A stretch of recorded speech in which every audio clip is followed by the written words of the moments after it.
Number 1، حساب کتاب۔ اسے مالیاتی تعلیم کہتا ہوں۔ یہ ایک بہترین وصف ہے جسے بروئے کار لا کر تم ایک سلطنت کھڑی کر سکتے ہو۔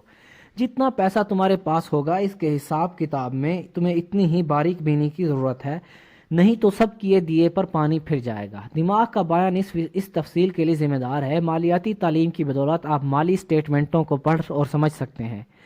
اس خوبی کی مدد سے آپ کو کوئی بھی کاروبار کرنے سے پہلے اس کی مضبوط اور کمزور پہلوؤں سے آگاہی حاصل کر لیتے ہیں۔ سرمایہ کاری یہ پیسے سے پیسہ بنانے کا علم ہے۔ اس کے لیے حکمت عملی اور فارمولوں کی ضرورت ہوتی ہے۔ اس کے دماغ کا دائیں نصف حصہ کام کرتا ہے جو تخلیقی صلاحیتوں کو جلا بخشتا ہے۔ مارکیٹ کی پوزیشن کو سمجھنا یہ ضرورت اور ایجاد یا فراہمی کا علم ہے۔ اس کے لیے مارکیٹ کے تکنیکی رجحان کو جاننے کی ضرورت ہے جو جذبات کے سہارے چلتی ہے۔ 1996 کی کرسمس کے دوران نکل می ایلموڈول کی لاتعداد فروخت تکنیکی اور جذباتی اتصال کی بہترین مثال ہے جس سے مارکیٹ میں تیزی آئی۔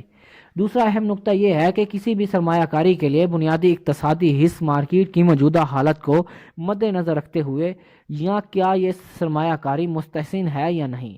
بعض لوگوں کا خیال ہے کہ سرمایہ کاری اور مارکیٹ کے اتار چڑھاؤ کے بارے میں بچوں کو بتانا بیکار ہوگا کیونکہ یہ ان کے سروں کے اوپر سے گزر جائے گا۔ انہیں اس بات کا علم نہیں کہ بچے جبلی طور پر اس حقیقت سے ناآشنا ہوتے ہیں۔ جن لوگوں کو ایلموڈول کا علم نہ تھا وہ اسے سیمسی اسٹریٹ، امریکہ کا ایک مشہور ٹی وی پروگرام جس میں جانوروں و انسانوں کے دلچسپ خاکے پیش کیے جاتے ہیں کا کوئی کردار سمجھ رہے تھے جسے کرسمس سے پہلے بچوں میں زور و شور سے مشہور کیا گیا۔ ہر بچہ اسے خریدنے کا خواہش مند تھا اور کرسمس کی خریداری کے لیے ہر بچے نے اسے سر فہرست رکھا۔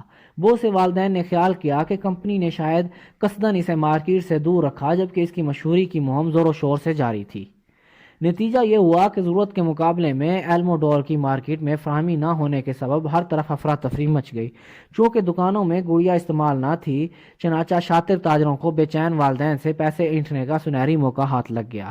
جن بدقسمت والدین کو یہ گڑیا دستیاب نہ ہوئی انہوں نے بچوں کو دوسرے کھلونے خرید کر دیے۔ ایلموڈول کی ناقابل یقین مقبولیت میری سمجھ میں نہ آئی مگر اس سے مارکیٹ کی ضرورت اور فراہمی کے فلسفے کی وضاحت ہو گئی۔ بالکل یہی حکمت عملی سٹاکس، جائیداد، بانڈز اور بیس بال کارڈ مارکیٹس میں اختیار کی جاتی ہے۔ قانون کارپوریشن کو بروئے کار لا کر جسے حساب کتاب، سرمایہ کاری اور مارکیٹ کے اتار چڑھاؤ کی تکنیکی صلاحیتوں سے مکمل طور پر مربوط کیا گیا ہے، دونوں میں ترقی ہو سکتی ہے۔ ایک ملازمت پیشہ فرد چھوٹے کاروباری کے مقابلے میں ایک شخص کا کارپوریشن کے بلبوتے پر بہت جلد دولت کما سکتا ہے بشرطیہ کہ اسے ٹیکس کے قوانین کا علم ہو اور جانتا ہو کہ کارپوریشن اسے کیا تحفظات مہیا کرتی ہے۔ یہ اس طرح ہے کہ جیسے کوئی شخص چڑھ رہا ہے اور کوئی اڑ رہا ہے اور یہ تضاد آخر میں زیادہ واضح ہو جاتا ہے۔ ٹیکس کے فوائد۔ ایک فرد واحد کے مقابلے میں کارپوریشن زیادہ کارآمد ہے۔ ٹیکس کی ادائیگی سے پہلے یہ اخراجات کے لیے روپیہ مہیا کرتی ہے۔ مہارت کا یہ ایک وسیع میدان ہے اور اس قدر ہیجان امیز ہے کہ تاہم خاصے اثاثے اور کاروبار کی ملکیت کے باوجود اس میں دراندازی کی ضرورت نہیں۔ ملازم کام کر کے روپیہ کماتے ہیں، اس میں ٹیکس نکل جاتا ہے اور باقی ماندہ پر وہ گزارا کرتے ہیں۔ ایک کارپوریشن کمائی کرتی ہے، جو کچھ ہو سکے خرچ کرتی ہے اور جو کچھ باقی بچتا ہے اس پر ٹیکس عائد ہوتا ہے۔ یہ سب سے بڑی قانونی کمزوری ہے جسے امیر لوگ بروئے کار لاتے ہیں۔ کارپوریشن بنانی مشکل نہیں اور یہ زیادہ مہنگی نہیں۔ اگر آپ کی اپنی سرمایہ کاری نقدی کی خاصی تحصیل پیدا کر رہی ہے، مثال کے طور پر اپنی کارپوریشن بنا کر ہوائی بورڈ میں میٹنگز منعقد کروا کر آپ چھٹیاں منا لیتے ہیں، کار انشورنس اور مرمت کمپنی کے ذمے ہے، ہیلتھ کلب کی رکنیت کمپنی کے ذمہ ہے، زیادہ تر ہوٹلوں کے کھانے پینے کے واجبات کمپنی کی ذمہ داری ہے اور اس طرح بہت سے فوائد ہیں اور اس کے بعد بچی کھچی آمدنی پر ٹیکس عائد ہوتا ہے۔ مقدمہ بازی سے تحفظات۔ ہم ایسے معاشرے میں رہ رہے ہیں جہاں مقدمہ بازی عام ہے، ہر شخص آپ سے اپنا حصہ کا طالب ہے۔ امیر لوگ کارپوریشنیں اور ٹرسٹ بنا کر اپنی دولت کو چھپا لیتے ہیں تاکہ قرض خواہوں کی نظروں سے اپنے اثاثوں کو محفوظ رکھ سکیں۔ جب بھی کوئی شخص کسی امیر آدمی پر نالش کرتا ہے تو عام طور پر وہ قانونی طے بندیوں کے حصار میں ہوتا ہے اور عام طور پر اسے پتہ چلتا ہے کہ امیر آدمی کے پاس تو دینے کو کچھ بھی نہیں، ان کا ہر چیز پر کنٹرول ہوتا ہے مگر ہاتھ خالی ہوتے ہیں۔ اس کے برعکس غریب اور درمیانے درجے کے لوگ ہر چیز اپنے ہاتھ میں رکھنے کی کوشش کرتے ہیں اور اسے حکومت یا ان لوگوں کے حوالے کرنے پر مجبور ہوتے ہیں جو امیروں پر مقدمہ چلانے کے خواہش مند ہوتے ہیں۔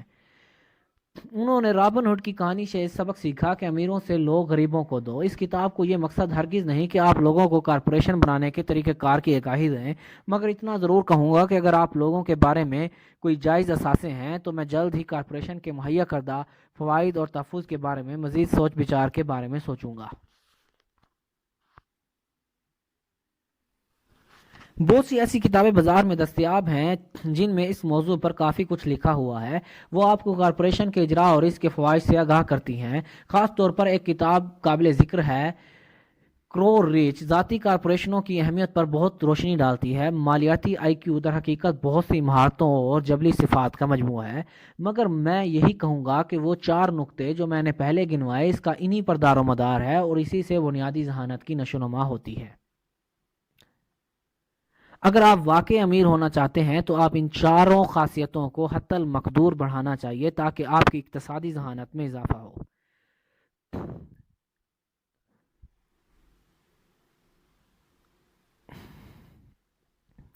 امیر روپیہ ایجاد کرتے ہیں۔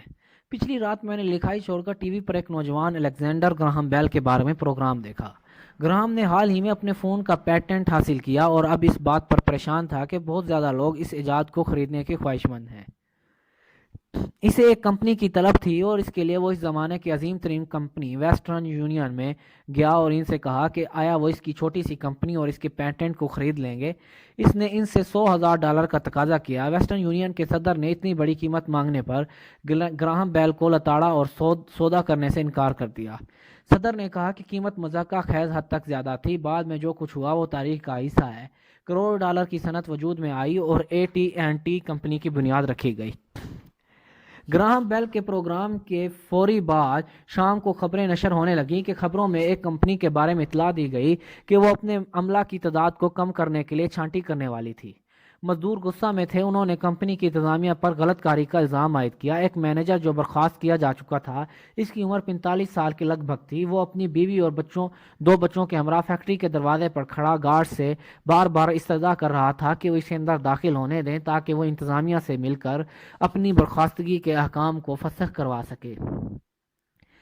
اس نے بھی ابھی ایک گھر خریدا تھا اور اسے ڈر تھا کہ یہ اس کے ہاتھ سے نہ نکل جائے۔ کیمرہ اس کمپسری اور بیچارگی کو تمام دنیا میں نشر کر رہا تھا۔ میرا دھیان لازمی طور پر اس کی طرف گیا۔ 1984 میں نے پیشہ ورانہ طور پر پڑھانا شروع کیا۔ ایک عظیم تجربہ ہے اور میں اس سے لطف اندوز ہوتا ہوں۔ بعض دفعہ میں پریشان بھی ہو جاتا ہوں کہ آج تک میں نے ہزاروں انسانوں کو تعلیم دی اور اپنے سمیت میں نے ان سب میں سے ایک چیز مشترک دیکھی: ہم سب بے تحاشا باصلاحیت ہیں اور خدا نے ہمیں بہت سی صفات سے نوازا ہے، لیکن جو چیز ہم آگے سے روکتی ہے وہ ہے خود اعتمادی اور اعتمادی کا فقدان۔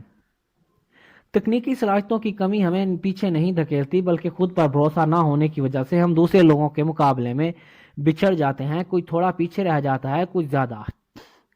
ایک دفعہ جب ہم سکول کی تعلیم سے فارغ ہو جاتے ہیں، ہم میں سے اکثر کو معلوم ہو جاتا ہے کہ کالج کی تعلیم اور ڈگریاں یا اچھے نمبر ہی مستقبل میں کامیابی کی ضمانت نہیں۔ کالج سے باہر کی دنیا میں اچھے گریڈوں سے بھی زیادہ کسی اور چیز کی احتیاج ہے۔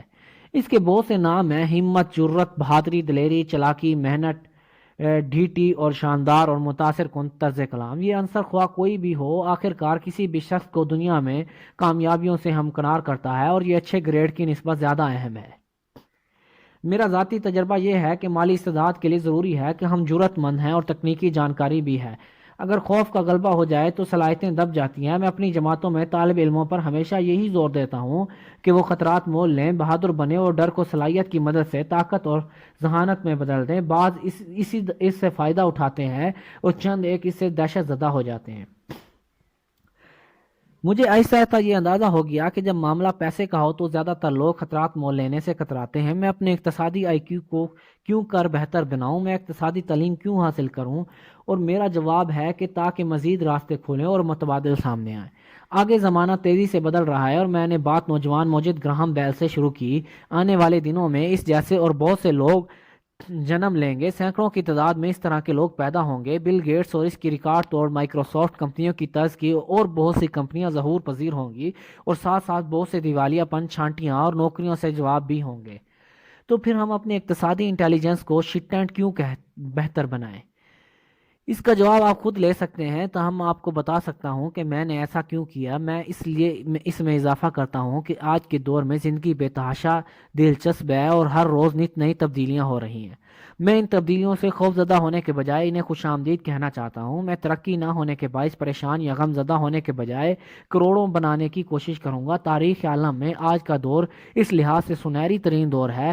کئی نسلیں گزرنے کے بعد بھی لوگ اس زمانے کے بارے میں یہی کہیں گے کہ یہ زمانہ کتنا پرجوش اور دلچسپ تھا۔ اس دور میں پرانا زمانہ ختم ہو گیا اور نئے زمانے کی پیدائش ہوئی۔ اس میں بے تحاشا ہلچل تھی اور یہ جان امیز تھا۔ کیونکہ اگر آپ ایسا کرتے ہیں تو آپ بھی بہت جلد فارغ البال ہو جائیں گے، اور اگر آپ ایسا نہیں کرتے تو یہ دور آپ کے لیے بہت ڈراؤنا ہوگا۔ یہ وہ زمانہ ہوگا جب آپ لوگ دلیری سے آگے بڑھتے ہوئے دیکھیں گے، جبکہ دوسرے وہی لکیر کے فقیر رہیں گے۔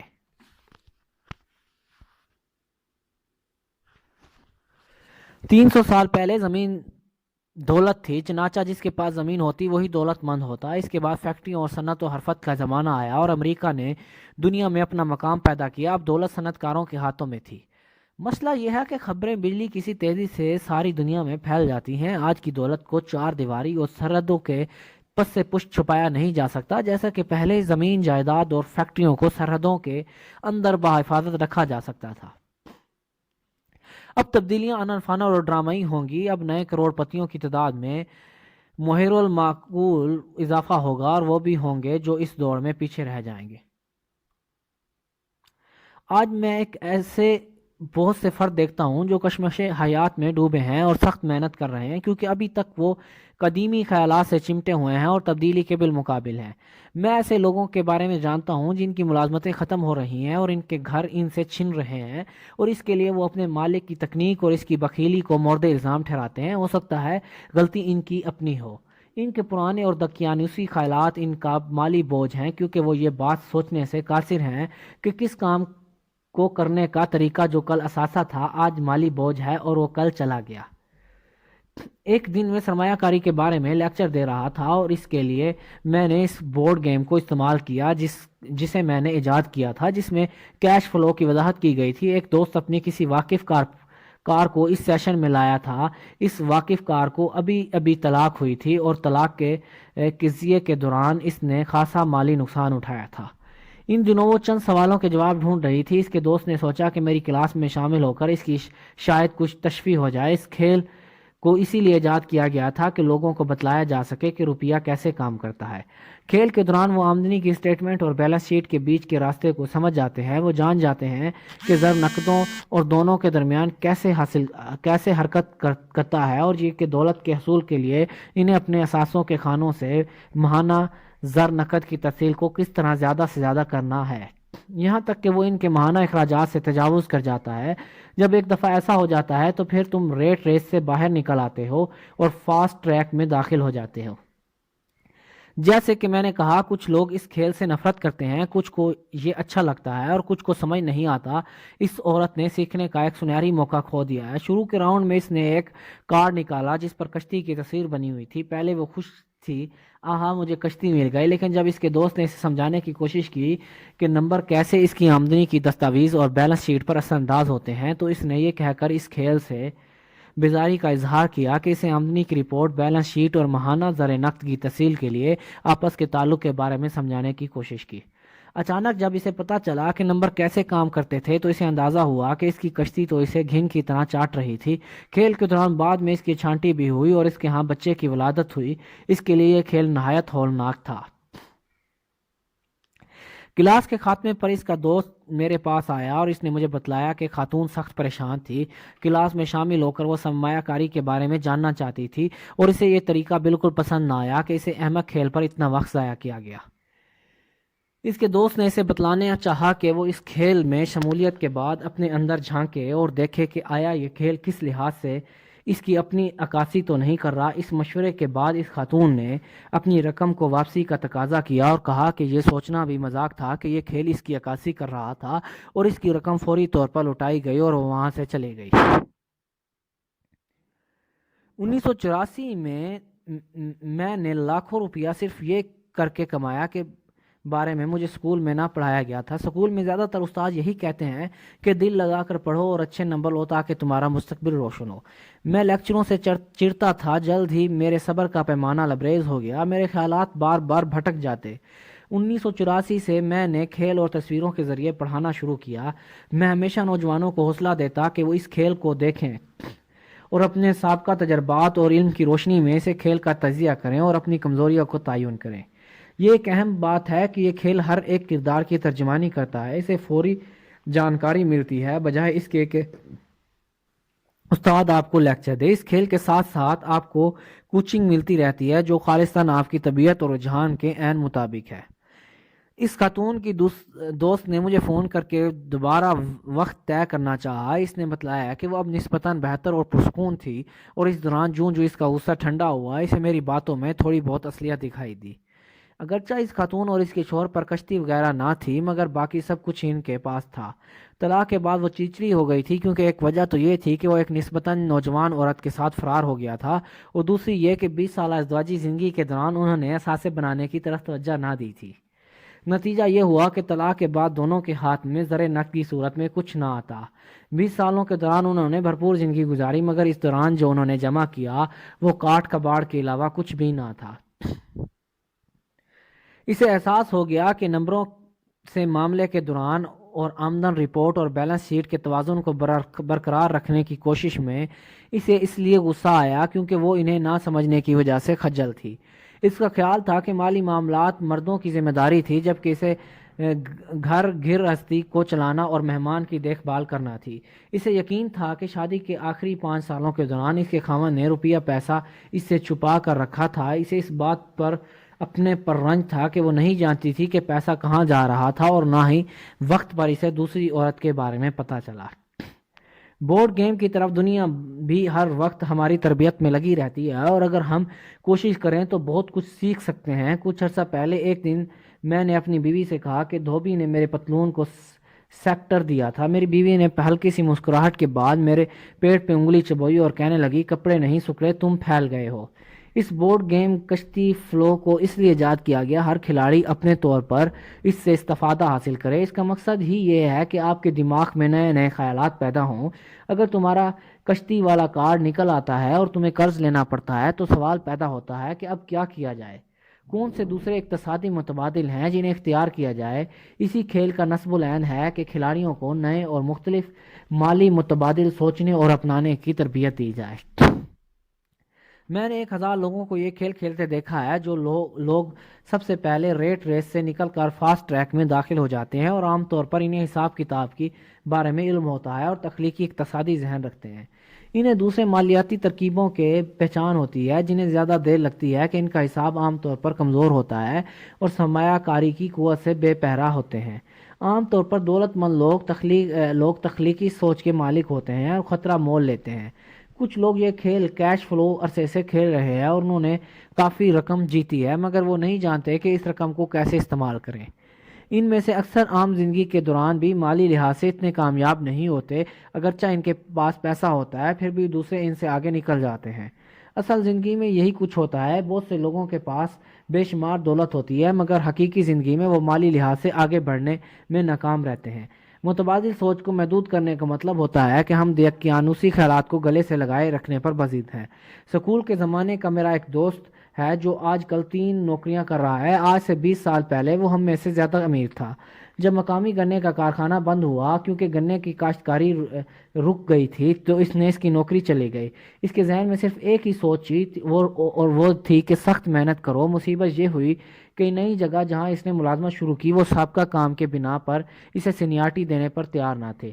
اس کا نتیجہ یہ ہوا کہ جہاں وہ اب ملازم ہے اس نوکری کے مقابلے میں اس کی قابلیت اور تجربہ زیادہ ہے، چنانچہ اس کی تنخواہ پہلے کی نسبت کم ہے، چنانچہ اسے گزارے کے لیے 3 نوکریاں کرنی پڑ رہی ہیں۔ جب لوگ کیش فلو کھیلنے میں مصروف ہوتے ہیں تو ان میں سے کچھ شکایت کرتے ہیں کہ سنہری مواقع عام طور پر ان کے ہاتھ نہیں آتے۔ وہ بیٹھے رہتے ہیں کہ میں جانتا ہوں کہ حقیقی زندگی میں بھی وہ ایسے ہی کر رہے ہیں، وہ صحیح موقعوں کے انتظار میں وقت ضائع کرتے ہیں۔ میں نے ایسے لوگ بھی دیکھے ہیں جنہیں بہترین اور دولت کمانے والے کارڈ ملتے ہیں اور اس کے باوجود وہ زیادہ کمائی سے محروم رہتے ہیں۔ پھر وہ یہ کہتے ہیں کہ اگر ان کے پاس تھوڑے پیسے اور ہوتے تو وہ ریٹ ریس سے باہر آ جاتے۔ چنانچہ وہ بھی بیٹھے رہتے ہیں۔ حقیقی زندگی میں بھی میرا ایسے لوگوں سے واسطہ پڑا ہے، انہیں شاندار مواقع میسر آتے ہیں، اس کے باوجود روپیہ پیسہ ان کے ہاتھ نہیں آتا۔ اور میں نے ایسے بھی دیکھے ہیں جنہوں نے کھیل کے دوران انتہائی مفید کارڈ حاصل کیے، انہیں آواز بلند پڑھا اور انہیں بالکل علم نہ تھا کہ سنہری موقع ان کے ہاتھ میں آیا تھا۔ ان کے پاس پیسہ ہے، وقت سازگار ہے، ان کے پاس اچھے کارڈز ہیں، مگر موقع ان کے ہاتھ سے پھسل جاتا ہے اور وہ دیکھتے رہ جاتے ہیں۔ انہیں دکھائی نہیں دیتا کہ ریٹ ریس سے نکلنے کے لیے ان کے پاس عمدہ مالی منصوبہ ہے اور دوسروں کے مقابلے میں ان لوگوں کی تعداد زیادہ ہوتی ہے۔ بہت سے لوگوں کی نظروں کے عین سامنے ایک سنہری موقع چیخ چیخ کر انہیں اپنی طرف متوجہ کرنے کی کوشش کرتا ہے، مگر وہ اسے دیکھنے سے قاصر رہتے ہیں۔ ایک سال بعد انہیں اس کے بارے میں پتہ چلتا ہے کہ اس وقت تک باقی ماندہ لوگ اس سے فائدہ اٹھا چکے ہوتے ہیں۔ اقتصادی ذہانت کا مطلب یہ ہے کہ اگر انسان بہت سے دوسرے آپشنز متبادل کے بارے میں علم ہو، یعنی اگر اچھے مواقع میسر نہیں آ رہے تو کون سے دوسرے طریقے اختیار کر کے مالی حیثیت میں استحکام پیدا کیا جائے۔ مثلا اگر موقع ملتا ہے اور تمہارے پاس پیسے نہیں، بینک ایڈوانس دینے پر راضی نہیں، تو پھر کون سا راستہ اپنا کر اس موقع کو اپنے لیے سود مند ثابت کیا جائے۔ اگر نتیجہ آپ کی امیدوں کے برعکس ہے اور خیال غلط ثابت ہوتا ہے، یعنی جو آپ چاہتے تھے وہ نہیں ہوا، تو اس کے باوجود تم کخ کو لکھ میں کیسے بدل سکتے ہو؟ اس کا نام اقتصادی سوجھ بوجھ ہے۔ جو ہوتا ہے وہ بے معنی ہے۔ اصل بات یہ ہے کہ اس موقع پر کتنے متبادل آپ کے ذہن میں رونما ہو سکتے ہیں کہ تم نامساعد حالات کو اپنے فائدے میں بدل دو اور ایک سے کروڑوں کما سکو۔ اس سے پتہ چلتا ہے کہ مالی معاملات میں آپ کتنا رسا کے مالک ہیں۔ عام لوگوں کو ایک ہی بات کا پتہ ہوتا ہے کہ محنت کرو، بچت کرو اور قرض لو۔ چنانچہ آپ کو انہی کی ذہانت کے معیار کو کیوں بلند کرنا ہوگا؟ کیوں آپ ایسا انسان بننا چاہتے ہیں جو اپنا کام تخلیق کرتا ہے، جو کچھ بھی آپ کو میسر ہو اسے پہلے بہتر میں بدلنے کی صلاحیت رکھتے ہیں؟ بہت کم لوگوں کو یہ بات معلوم ہے کہ خوش قسمتی بھی دولت کی طرح ایجاد ہوتی ہے۔ اگر آپ خوش قسمت بننا چاہتے ہیں اور سخت محنت کے بنا دولت مند ہونا چاہتے ہیں تو اس کے لیے آپ میں مالی استعداد ہونی ضروری ہے۔ اگر آپ ایسے شخص ہیں، صحیح موقع کے منتظر ہیں، تو آپ کو شاید ایک لمبا عرصہ انتظار کرنا پڑے۔ یہ اس طرح کا ہے کہ گاڑی چلانے کے لیے اس شاہراہ پر موجود اشارے کے سبز ہونے کا انتظار کیا جائے، جو ناممکن ہے۔ بچپن میں میرے اور مائک کے امیر ڈیڈ نے بارہا ہمیں بتلایا کہ پیسہ حقیقی شے نہیں۔ بسا اوقات وہ ہمیں یاد دلاتا ہے کہ بچپن میں شروع میں جب ہم نقلی سکے ڈھالے تو یہ حقیقت کہ ہم کتنے نزدیک پہنچ چکے تھے۔ غریب اور درمیانے درجے کے لوگ پیسے کے لیے کام کرتے ہیں، اس نے کہا۔ امیر لوگ پیسہ بناتے ہیں۔ ہم جتنا بھی پیسے کو اصل سمجھیں اتنی ہی زیادہ اس کے لیے محنت کریں گے۔ جب آپ لوگوں کو اس سچائی کا ادراک ہو جائے گا کہ دولت غیر حقیقی شے ہے، اتنی ہی جلدی آپ امیر ہو جائیں گے۔ تو پھر یہ کیا ہے؟ میں اور مائک فوری طور پر پوچھتے ہیں۔ روپیہ اگر حقیقی نہیں تو پھر کیا ہے؟ جیسا ہم سوچیں گے یہ ویسا ہی ہوگا، اس کا یہی جواب ہوتا ہے۔ ہمارا سب سے طاقتور اثاثہ ہمارا دماغ ہے۔ اگر اس کی اچھی طرح تربیت کی جائے تو پلک جھپکنے میں یہ ہمارے لیے ڈھیروں روپیہ پیدا کر سکتا ہے۔ اتنی دولت جو آج سے 3 صدیاں قبل کسی بادشاہ یا ملکہ نے خواب میں بھی نہ دیکھی۔ ایک غیر تربیت یافتہ دماغ اس طرح انتہائی غربت اور مفلوق حالی کو جنم دے سکتا ہے اور اسے تم نسلوں تک منتقل کرتے ہو۔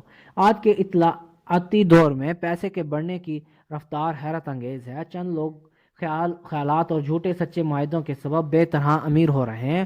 اگر آپ ایسے لوگوں سے استفسار کریں گے جو سٹاک اور سرمایہ کاری کا کاروبار کرتے ہیں تو آپ کو یہی خبر دیں گے۔ بسا اوقات بغیر ایک پیسے کی سرمایہ کاری کے کروڑوں جیب میں آ جاتے ہیں، اور یہ حقیقت ہے۔ یہ سمجھوتے کے تحت ہوتا ہے۔ تجارتی دھندے میں یہ ہاتھ کا ایک اشارہ ہوتا ہے جو ٹورنٹو کے ایک تاجر کی جانب سے لیسبین کے ایک تاجر کی ویڈیو سکرین پر ایک معمولی سا سگنل ہوتا ہے، اور اس وقت ٹورنٹو کو اس کا جواب بھی موصول ہو جاتا ہے۔